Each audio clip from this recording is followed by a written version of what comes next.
Okay, Google, we're going to go a little more over how you can prevent a downgrade attack and what a downgrade attack is. I'm not going to go into major detail on a downgrade attack. I'm not going to show you how to do one. There's plenty of documentation on GitHub and other places on how to do that, but I'm going to talk a little bit about what it is and what you can do to prevent it. So this is all just my take on it from reading the various documents and stuff. I just wanted to make this video kind of for the fun of it, but I thought, if I could teach someone about it and help them, even better.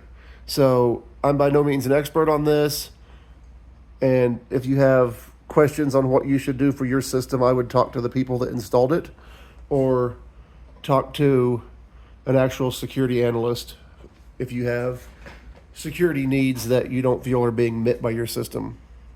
So first off, as we said earlier in the other video, this is an SE fob, so the Flipper 0 alone cannot clone it. Same with a Proxmark 3, because it uses keys that have not been publicly leaked yet. Now, this would also work on the seos cards and Desfire if your readers are in the basic configuration like these two here are. So what that means is not only will these readers read the higher security credentials, but they will read low security legacy credentials as well. And even low security procs, low frequency 125 kilohertz procs, which is the same as what these readers read. So in order for someone to do this with this card, they would need to get the info off this card, the PAX data, the physical access control system data. Usually it's a facility code and a card number, depending on the format. And I'm going to switch over here to the computer and I'll show you what that entails. Okay, so here we are back at the computer. We are using this OmniKey reader, and we're going to put the tag on it. And you see that lights up, and we're selecting H10301 because that's the encoding of this card. Your cards may be different. You may have a different encoding, so you would need to figure out what your encoding is. Sometimes it's on the packaging, and select that in here. Now we're going to go down to parse, and that gives us 76 for a facility code. Here's the raw binary, and 1299 for a card number. And you can see here's the raw binary up here.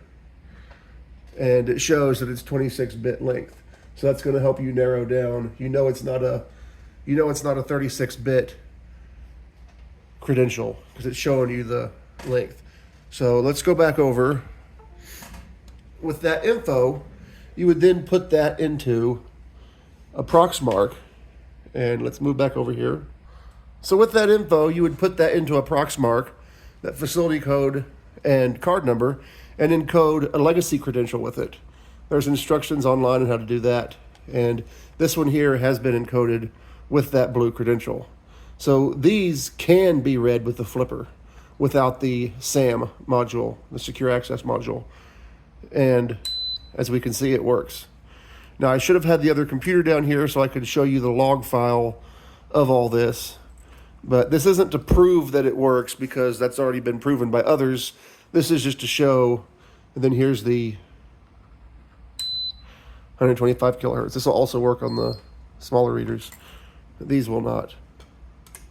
So what do you do about that? Well, if you're an average user and you don't have any, high security needs, government level stuff that, or trade secrets or anything that you're afraid someone may be actively trying to steal, then I would switch away from any kind of procs-based stuff, any kind of low-frequency procs. These are easy to clone. These are easy to clone with those blue cloners from China that you can get on Alibaba and Wish.com for like 15, 20 bucks. They're easy to clone with a Flipper. They're easy to clone with a Proxmark. I would move away from legacy Iclass. It's been broken. The master keys are out there in the wild. You can find them online if you know where to look. And the instructions on how to copy these are out there. So I'd move away from that. I would use either Reader Manager, which you can get from HID, or I would use configuration cards for your specific readers, which you could get from the company that installed your system if you manage one of these systems, or you could also get them from HID. Now, once you use Reader Manager on one of these, the new version will lock out configuration card use in the future, so you'll have to use Reader Manager. And if you turn technologies off, like if you turn off low frequency procs or Iclass legacy on one of these readers, you cannot turn them back on. So you need to make sure that you do want to turn these technologies off and you want to keep them off, because from what I understand, you would not be able to turn them back on. You would have to buy all new readers that are default. So these readers are both default. So also what you would want to do is move away from Weekend if possible. As I showed you earlier, you could use an ESP tool to capture that Weekend data regardless of what technology is being used between the card and reader.